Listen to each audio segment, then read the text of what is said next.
মনের দিক থেকে এখনো আমি আপনার বউ না হতে পারলেও কাগজের কলমে কিন্তু আমি আপনারই বউ। সুতরাং এত কাচুমাচু হওয়ার কিছু নেই। কি বলবেন বলেন? না মানে বলতে চাচ্ছিলাম যে তুমি মনের ভেতরে কোনো দ্বিধা রেখো না।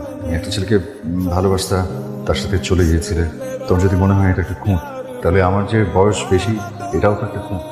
তাই খুঁতে খুঁতে কাটাকাটি, এটাই বলতে চাচ্ছিলাম আর কি। ঠিক আছে, যা।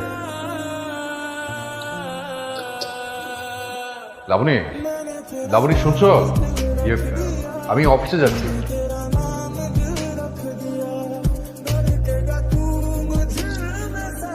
শুনো,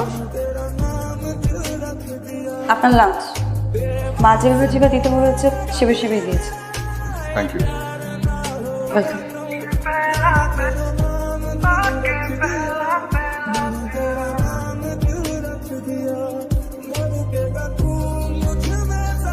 অসাধারণ অসাধারণ বিভু ভাই, ভাবির হাতে রান্নার কথা বলছি, অসাধারণ। শোনেন বিভু ভাই, জি, আপনি কিন্তু খুব লাকি।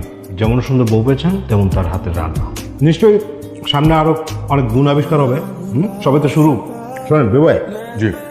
বাসায় যাওয়ার সময় ভাবির জন্য অবশ্যই কোনো না কোনো উপহার নিয়ে যাবেন। কিছু না পারেন একটা গোলাপ অন্তত পক্ষে নিয়ে যাবেন। রোমান্টিক হন বিভু ভাই, এমন বউ পাওয়া কিন্তু ভাগ্যের ব্যাপার। কি ব্যাপার, দাঁড়িয়ে আছেন কেন? আসেন। হ্যাঁ, শোনো। বলুন। না, কিছু হয়েছে আপনার? কিছু না। খামছেন কেন? যাও, আসছি। জীবনের প্রথম কারোর জন্য গোলাপ কিনলাম, অথচ দেওয়া হলো না। আবার নীরব ভালোবাসা নীরবই থেকে গেল আড়ালে। আপনাকে একটা বিষয় বলার ছিল। কি কি হয়েছে? কাল আপাদুল্লাভাই আসবে আমাদের বাসায়। আমাদের দুজনের মধ্যে যে দূরত্বটা আছে আমি চাই না সেটা আপাদুল্লাভাই বুঝুক। আচ্ছা প্লিজ আপনি একটু অভিনয় করে হলেও বিষয়টা চালিয়ে যাবেন। আচ্ছা। তুমি কখনোই আমার মন পড়তে পারো নি লাবণী। আমি ভালোবেসে হয়তো কাজটা করতে পারতাম, অথচ তুমি করতে বললে অভিনয়। আসসালামু আলাইকুম ভাইয়া। আপা, আসসালামু আলাইকুম। আসেন আসেন, ভিতরে আসেন। বাসা চিনতে সমস্যা হয়নি তো? মানে পথে কোনো অসুবিধা হয়নি তো? বসেন না। আরে আমি দিচ্ছি তো। তুমি বসো না, কিন্তু তোমার গল্প করার দিন। আমি বসো বসো বসো। ঠিক আছে, দেখি আপা, নেন আপা। নাও, একটু অপেক্ষা করো।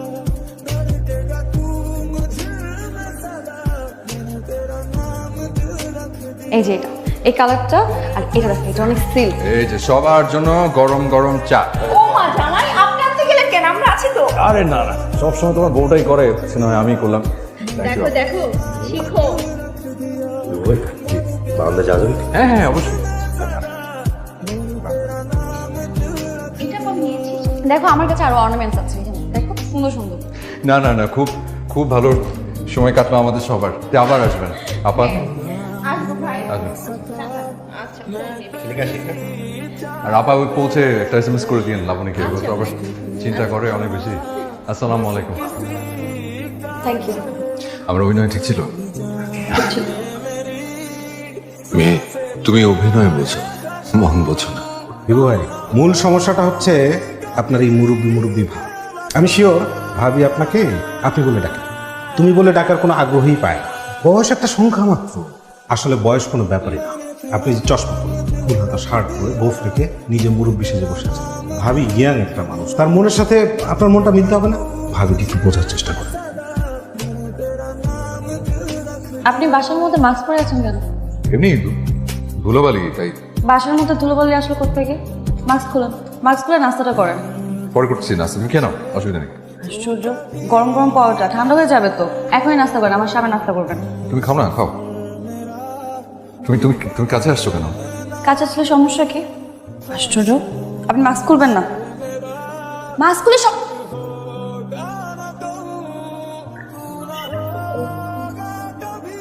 আপনি আপনি গোপ কেড়ে ফেলছেন।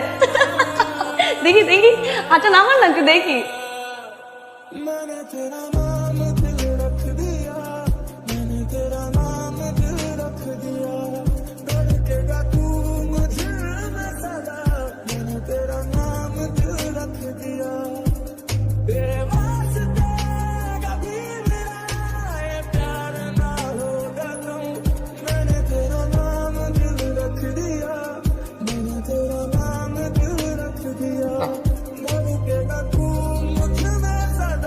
কি কিভাবে তাকিয়ে আছো কেন?